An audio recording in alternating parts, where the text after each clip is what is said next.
So for today's video, I'm going to cook tofu and pork sisig. So, bali, kinot ko na yung onions, yung chilies, and then I made the sauce. I'll put it in the description so you can see the ingredients. Tapos, I cut the sisig in, I cut the tofu into cubes. And then, yung pork, nilaga ko na siya. Ewan ko kung ako lang, pero kahit magpa-fry ako ng karne, ugali ko talaga na ilaga siya. So, may seasonings na din to.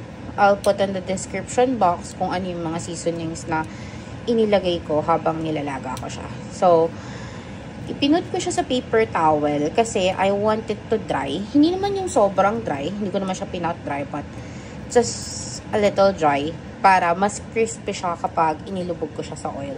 So, I'm preheating the pan. As you can see, hindi masyadong maraming oil kasi mag-oil naman mamaya yung karne. So, ayan.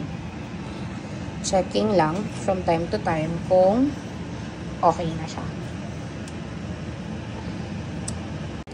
So, ayan guys. Nagsaing na rin ako kasi wala akong sinaing. Oh my God! Naririnig nyo ba yun? Diyos ko.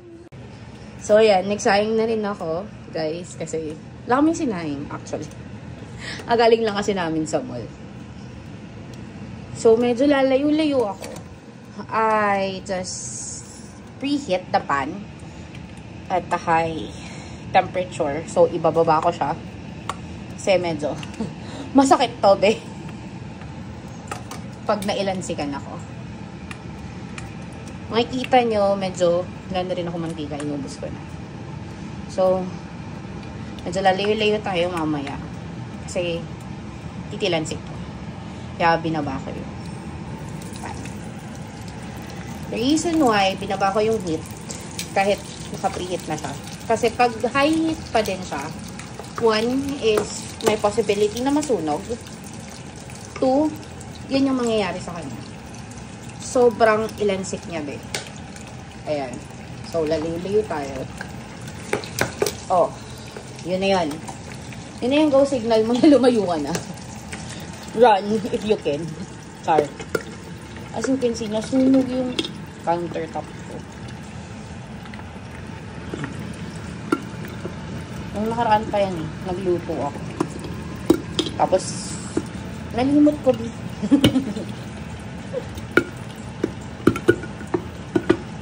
Yan. Sorry, medyo messy yung countertop at the moment. Kasi, I'm cleaning.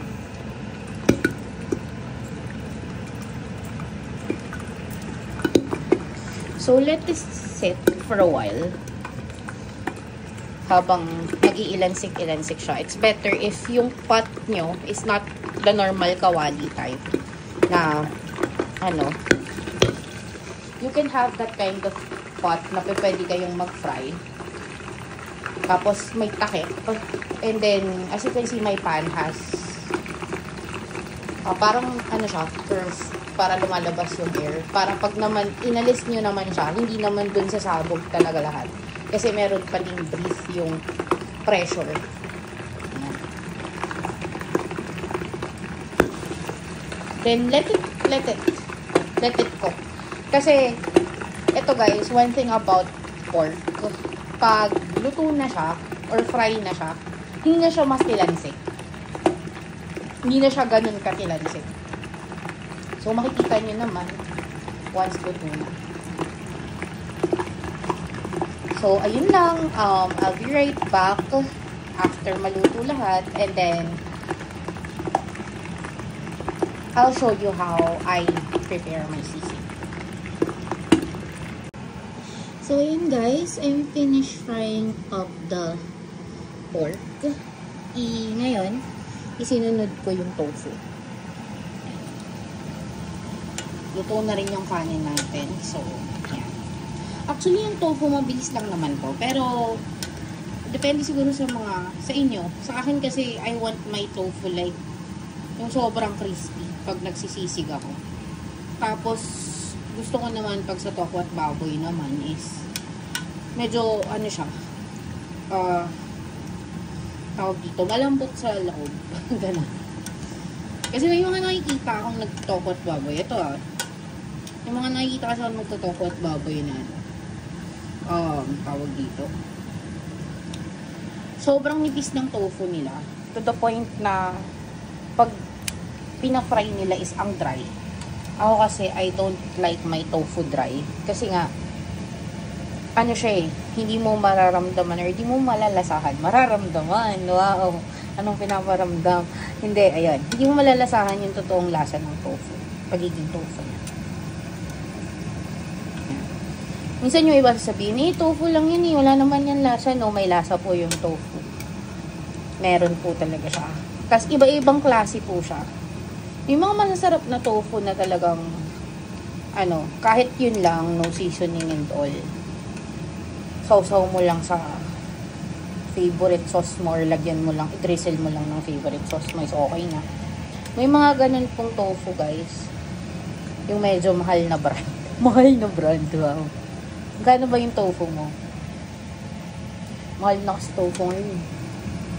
Ewan ko lang sa mga palengke. Kasi, malayo yung palengke dito ngayon sa bahay. Sa kung nasan ako. Unlike before na parang lalabas ka lang, ayun yung palengke. Mas malapit yung mall. So, I buy all my ingredients at the mall. Ayan. Bakit ka naglalagay ng tofu kahit sisig? Yung meron ka ng meat. Pamparami kasi yung tofu para sa akin. At saka, nakapampaiwa siya ng umay. Parang, pag kasi feeling ko, pag yung sisig ko, pure meat. Ako lang to syempre, kayo, depende naman yan sa mga gusto nyo. Depende sa trip nyo ba, na panlasa. Iba-iba kasi tayo ng panlasa eh. Ako kasi pag parang walang halong tofu yung akin, feeling ko sobrang nakakaumay siya. Nakakaumay siya kainin. Ganun.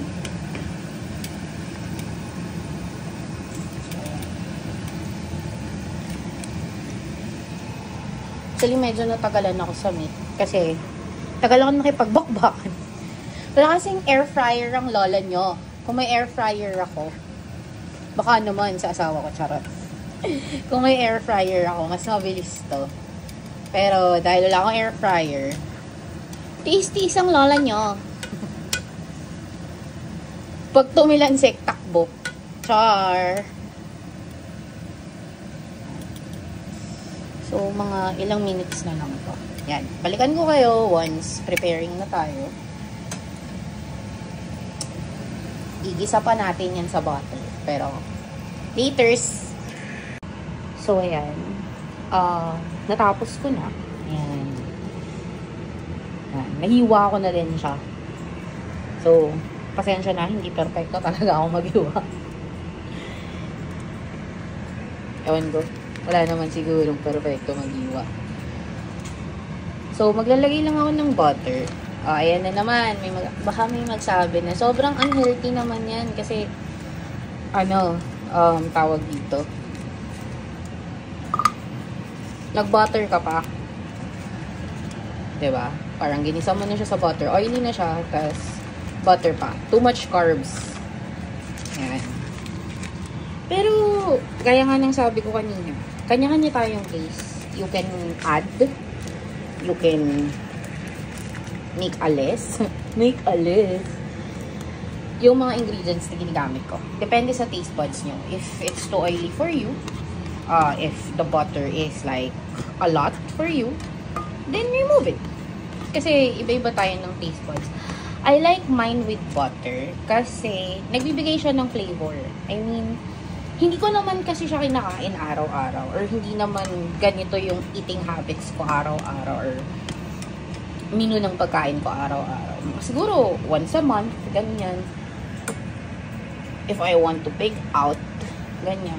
Most of the time naman, pag alam ko na yung katawan ko is need na ng healthy foods, I do salads. Yes, I do.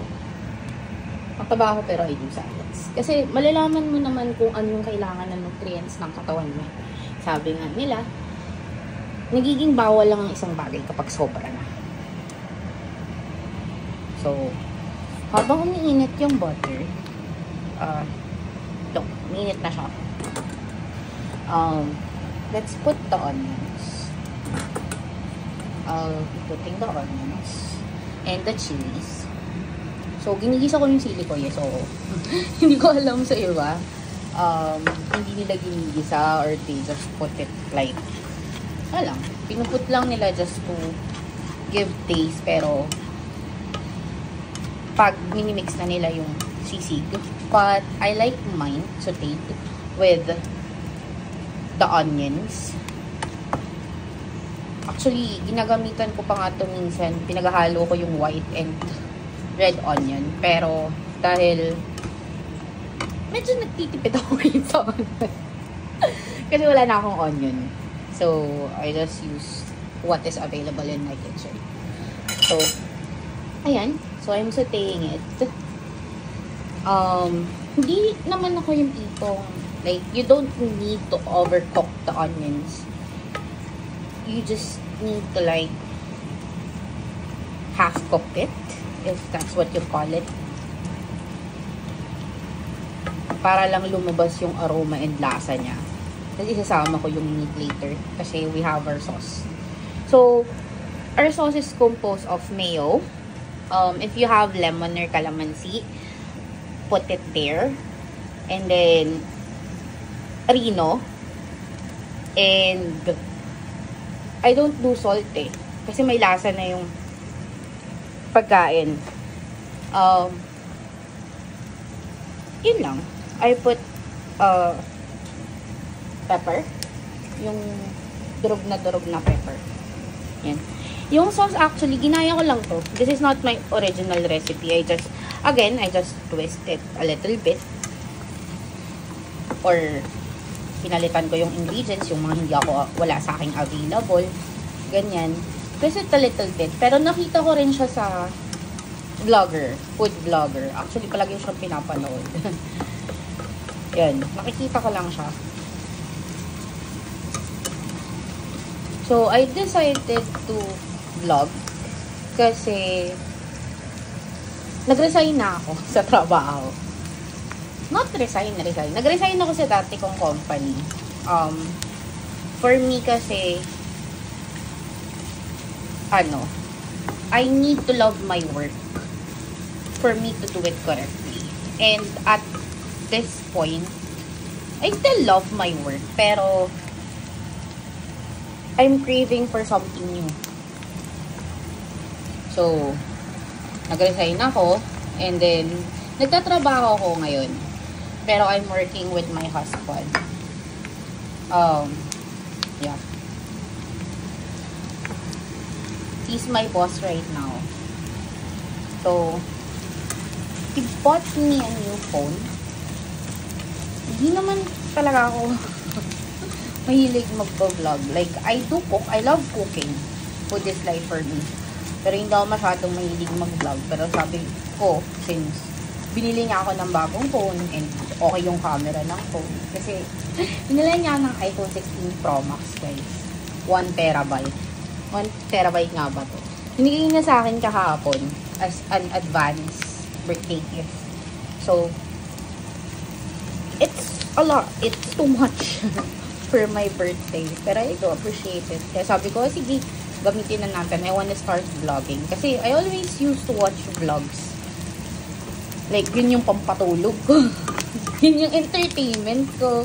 Pag tapos na yung trabaho or I wanna relax. Kasi, hindi naman na ako masyadong nagti-TV. Ewan ko sa iba, kung nagti-TV pa kayo. Like, every single day. Mas more on na ako sa social media. Like, YouTube, Facebook. Doon ako tambay. So, ayan. So, you can see, ginisa ko na siya. Ayan. Ginisa ko na siya, guys. So, I'll let this sit for a while. Hindi na ako maglalagay ng itlog. Actually, I do put egg sa taas, yung medyo funny side up na half cook na egg. Yung medyo ano pa, malasado kung tawagin. Pero for now, hindi na siguro. Yan. If you want to make your special, you can do that. Eh, syempre, hindi naman sa sinasabi ko hindi special yung asawa ko. Pero, ulam lang kasi namin to for dinner. So, ayan. I'll let it sit for a while. So, the meat and the tofu can absorb the onion and the other chilies. Then, afterwards, I'll put it in a bowl. I have a bowl here. You see, I have a bowl. And then, I'll mix it up. Then, plating na tayo. So, I'll get back to you after. So, ayan. Nilagay ko na siya sa bowl. As you can see, ayan. Didrizzle ko na siya with the sauce. Yung sauce ko, guys, call this, hindi siya yung sauce na, ano, malabnaw. Call it malabnaw. Parang medyo watery siya. It's actually malapot. Gaya nga nang sabi ko, I twist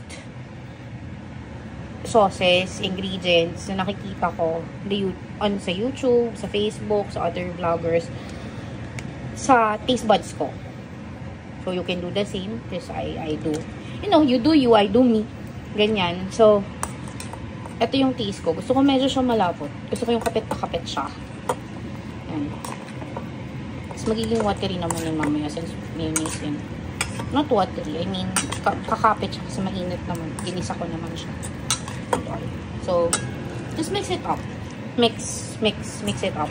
And then, add the sauce, add the mayo.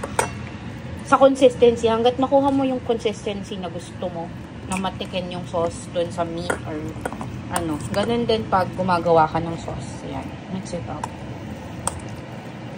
Mix it up. Sa bowl. Mas maganda. Actually ako, minimix ko pa siya sa bowl. O dagdag hugasin siya. Pero, you know, minsan ka lang din naman magluluto. Not minsan. I mean, karamihan kasi ng luto ko is dinner. Pag after work or anything, di naman ako nagluluto palagi sa lunch. I mean, ng mga matrabahong pagkain. I think sisig is matrabaho. For me, it's matrabaho. Kasi pot, after pots, then, you know, fry, gawa ng ganito, hiwa ng ganito. Ayan. So, it's done. It's done, guys. And then, ayan. You can enjoy it, plate it, enjoy it with the hot rice, enjoy it with your family. You are free, again, you are free to twist the recipe. You can free to add whatever you want to add to make it better for your taste buds. You can also remove some of the ingredients that you don't want to put there or hindi gusto ng taste buds mo, ganyan. Ayun lang. I hope may nakuha kayo sa akin. May nakuha kayo sa pagluluto ko. And let me know if you have any comments, any suggestions for me to enhance my cooking. Ayun lang. See you on my next cooking vlog. Bye!